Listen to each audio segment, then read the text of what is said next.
শেষ রোজায় কি করলাম আর চাঁদ রাতটা কীভাবে কাটালাম সেই ভিডিওগুলো আজকে আপনার সাথে শেয়ার করব। আসসালামু আলাইকুম, সবাই কেমন আছেন? আমিও আলহামদুলিল্লাহ ভালো আছি।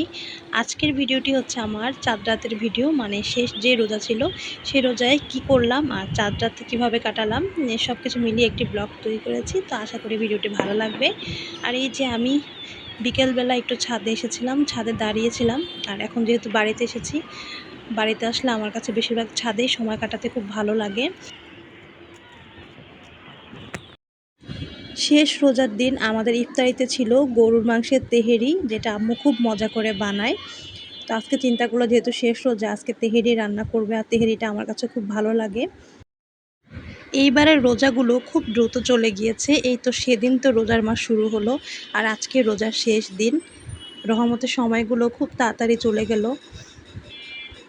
আর এখানে তরমুজ কেটে নিয়েছে ইফতারের জন্য। আর এখন যেহেতু খুবই গরম পড়েছে, গরমে দিয়ে তরমুজটা খেতে খুব ভালো লাগে।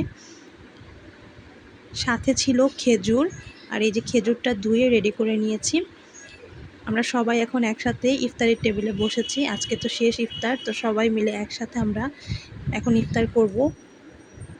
আর এখানে শসা কেটে নিয়েছে, সাথে ছিল মাঠা। আর এই মাঠাটা খেতে আমার কাছে খুব ভালো লাগে, আর আমাদের বাসায় সবাই খুব পছন্দ করে। আর এই যে আজান দিয়ে দিয়েছে, এখন আমি তেহেরি নিয়ে নিয়েছি। তেহেরি তো আমার খুব পছন্দের। ইফতার করে সন্ধ্যাবেলা এখন ছাদে উঠেছিলাম চাঁদ দেখার জন্য। ঈদের চাঁদ, এই যে ঈদের চাঁদ উঠেছে দেখা যাচ্ছে। এই সময়টা খুব ভালো লাগে, সে ছোটোবেলার কথাগুলো মনে পড়ে যায়। ছোটোবেলার ঈদগুলো আসলেই অন্যরকম ছিল, যেটা এখন আর হয় না। সবাই মিলে একসাথে চাঁদ দেখা, মেহেদি দেওয়া, সে এক অন্যরকম অনুভূতি। আমাদের ছোটোবেলার সময়গুলোতে আমরা ঈদের আগের দিন খুব মজা করতাম, সবাই মিলে একসাথে অনেক আনন্দ করতাম, মেহেদি দিতাম, এক একজনকে কার্ড দিতাম। তো সেই অনেক অনেক সুন্দর স্মৃতিগুলো মনে পড়ে যায় আসলে ঈদ আসলে। আর এখন এই যে আমরা একটু বের হয়েছি চাঁদ রাতে, কিছু টুকটাক কেনাকাটা ছিল সেগুলো করতে, আর এমনি একটু ঘুরতে বের হয়েছি। ভালোই লাগে চাঁদ রাতের সময়টা রিক্সা করে ঘুরতে। আর আমাদের চাঁদপুর শহরটাকে অনেক সুন্দর করে সাজিয়েছিল। আর এটা হচ্ছে সরকারি কলেজ মাঠ, এখানে ঈদের জামাত অনুষ্ঠিত হবে। অনেক সুন্দর করে লাইটিং করেছিল, লাইটিংগুলো দেখতে সুন্দর লাগছিল। প্রতিবারই এত সুন্দর করে সাজানো হয় আমাদের শহরটাকে, আর ভালোই লাগে। আর আমরা অনেকক্ষণ রিক্সায় একটু ঘুরেছি, এখন যাচ্ছি বাসার দিকে।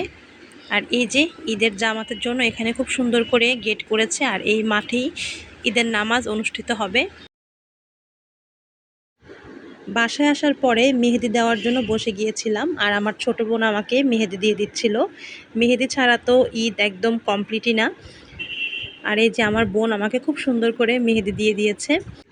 আর এটা ছিল আমার চাঁদ রাতের ছোট একটি ব্লগ। ভালো লাগলে সবাই লাইক, কমেন্ট, শেয়ার দিয়ে পাশে থাকবেন। সবাইকে জানিয়ে দিচ্ছি ঈদ মোবারক। সবাই ভালো থাকবেন। আল্লাহ হাফিজ।